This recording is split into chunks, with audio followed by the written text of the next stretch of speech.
We often treat our minds like a battlefield, desperately fighting to clear out the weeds of lust and impure thought. We try to starve them, chop them, and burn them, but they always return.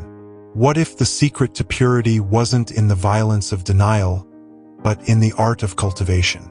The Bible tells us exactly where the real work must be done.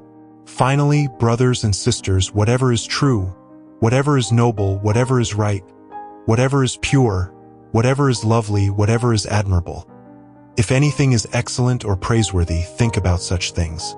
Philippians 4 verse 8 NIV. Today, hear the story of an architect who learned the profound twist. You don't defeat the darkness by fighting the shadows.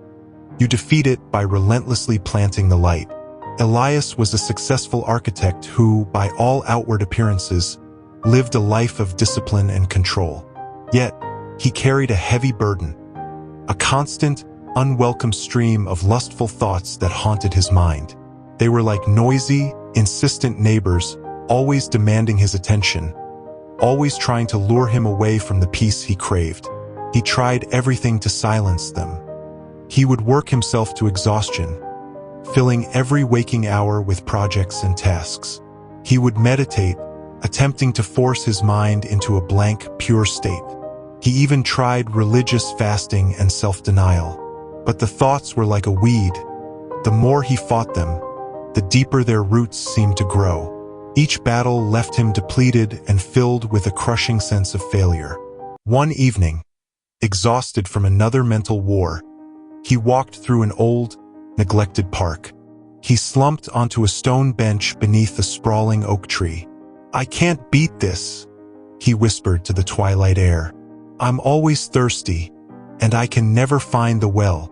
The gardener's secret.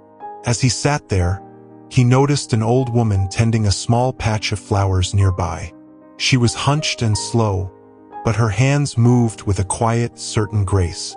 "You look tired, son," she said, without looking up. "I am," Elias admitted. "I'm fighting a war inside my head. The thoughts just won't stop." The old woman, who introduced herself as Anya, paused and leaned on her trowel. "You are fighting thirst," she said simply, "but you are using the wrong tools." Elias frowned. "I'm using denial, self-control, discipline. What else is there?" Anya pointed to the flower patch she was tending. "You see this ground? I could spend all day fighting the weeds. I could pull them, poison them, burn them, and still, new ones would sprout tomorrow." "So how do you keep a garden?" Elias asked. "I don't fight the weeds," she said. "I nourish the flowers." She explained her secret. "Every day, I water the strong plants. I give light and rich soil to the seeds I want to grow. The bright colors, the beautiful shapes, the sweet scents. When the soil is rich and the water is plentiful, the good plants grow so tall and so thick that the weed seeds simply cannot find enough light or space to thrive." Anya looked at Elias with kind, piercing eyes.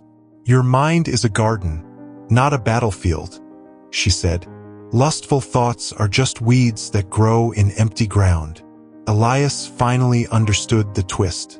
He had been trying to create a vacuum in his mind, and nature abhors a vacuum. When he expelled the bad thoughts, he left the soil empty, inviting the same weeds or worse ones to return. The true battle was not one of denial, but one of cultivation. From that day forward, Elias stopped fighting. Instead, he dedicated his mental energy to cultivating the good. When a lustful thought surfaced, the weed, he didn't struggle to uproot it. Instead, he immediately planted a seed of service, the flower. He would think of a kind act he could do for his neighbor, or a detail he could perfect in his current architectural design, or a moment of deep gratitude for his health and family. He didn't need to shout the weeds down, he just needed to crowd them out. In the beginning, it was hard, but as he consistently nourished the flowers of purpose, gratitude, and service, those positive thoughts grew stronger, taller, and more demanding of his attention. Soon, they dominated the landscape of his mind.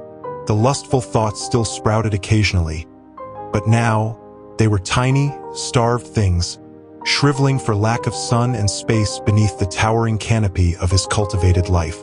Elias never fully eliminated the weeds, but he had found the well. It wasn't in some distant, pure place. It was in the richness of the soil he chose to feed every day. The lesson, the secret to controlling negative thoughts isn't in exhausting yourself by trying to destroy them.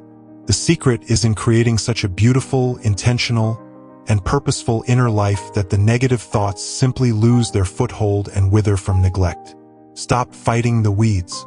Start watering the flowers. Thank you.